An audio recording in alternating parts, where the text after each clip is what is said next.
I made about 3 videos talking about this particular project. This is a project that we started by removing some trees and leveling the area to put some pavers so that people can enjoy the swimming pool a little bit more. Now the swimming pool is in the process of being cleaned, so soon it will be nice and clear and safe to be able to use it. But I want to give you some remarks of what I did in the project.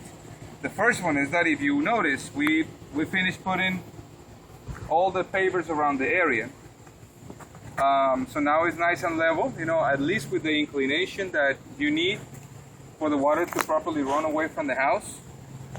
We pressure wash it. Of course, we have a lot of trees around, so you're going to see a lot of leaves falling everywhere. But so far, the area or the major part of the work is done.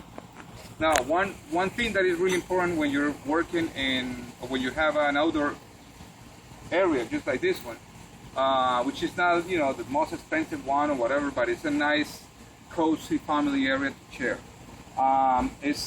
Sometimes you want to consider also some amenities like outdoor kitchens or a grill, or obviously something that you can work with. And I strongly encourage you to have a water source where you can wash your hands while you're grilling, and you don't need to go back and forth to the house. So you will say how we're going to do this or how you're going to do that, and it's very simple.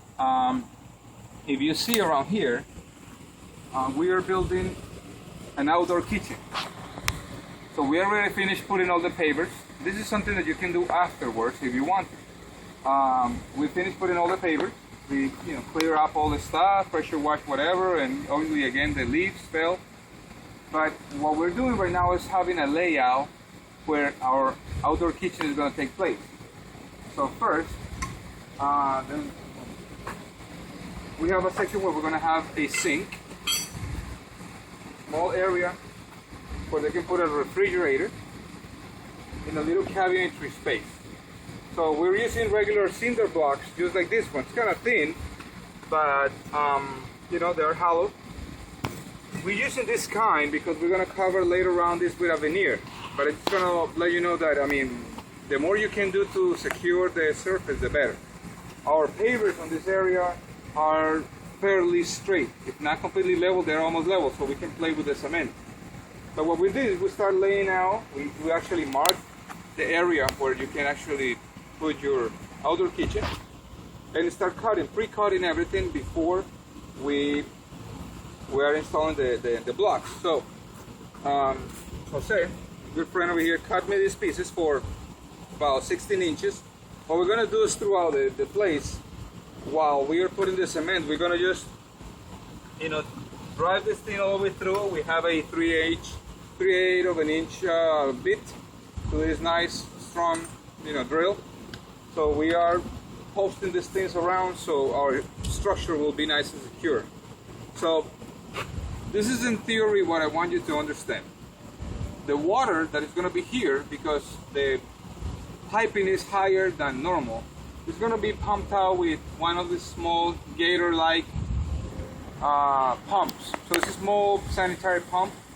It's not that expensive as well. It's about $350, but this thing will take all the water underground. You have to dig it enough so you break the freezing layer or the frost layer, meaning that if it's in winter, you don't want the water to get frozen in those pipes.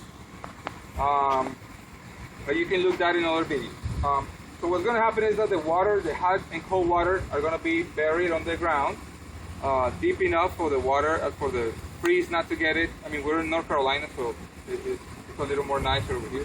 But it's going to go inside the house and it's going to drain inside the house. So you don't worry about that part. Building this thing, we're going to build it up to 32 inches. We're going to pour a concrete slab, just like I did over here. If you notice, we have this nice round piece of a concrete step. I made it that big because we want the people to approach the step from different areas. That section is on level. There's not much that we can do about it other than just taking it apart. But in this case, our customers don't want that. But when you're moving, you can tell that we put a one layer. We actually put about 4 inches of concrete, and then later on we just polish it a little bit. I mean, it's dirty again because we're working and there's a lot of dust around and dirt. But that's the idea that we're going to put in the concrete slab. Now we're going to twist it a little bit on the concrete slab later on, because we're going to add, if you notice, see, you can actually see the rock over here. We're going to add some nice fine rocks on top of it. We have a lot of granite around here, so I'm going to just spread some of the crushed granite, and that will help us a lot to give it a nice different aspect. Then the veneer is going to be attached to the outside of the walls. We're going to have an outlet and a few more little things, but that is in synthesis what I want to show you. In this case, if you notice, over here I put a little fire pit. Normally, the blocks, this retaining wall blocks, they actually come with, they're a little bit wider, so you will not be able to find this type of opening or radius. And I made it like that so you can go to a home improvement store and get this kind of little replacement grills for your regular charcoal grill, so you can put it inside here, so it's kind of nice. I'm just going to put a little pan on the bottom to collect all the fire or whatever, but you can maybe grill over here. I mean, it's a fire pit. It's not intended to be a grill per se, but you can play around and just throw some meat or whatever you want, some asparagus, while you're grilling on the other side right next to the outdoor kitchen. So to remind you again of what we're doing, very simple. Make sure that your water always runs away from the house. Make sure that it doesn't falls into your swimming pool. Try to not have that stuff, because obviously the dirt. Secure your outdoor kitchen to your pavers. I think it's a little easier, a little faster, and if you have enough support, they will be strong. And make sure that whenever you put in your piping for your outdoor kitchen, is under the freezing line of your state or the area where you're living.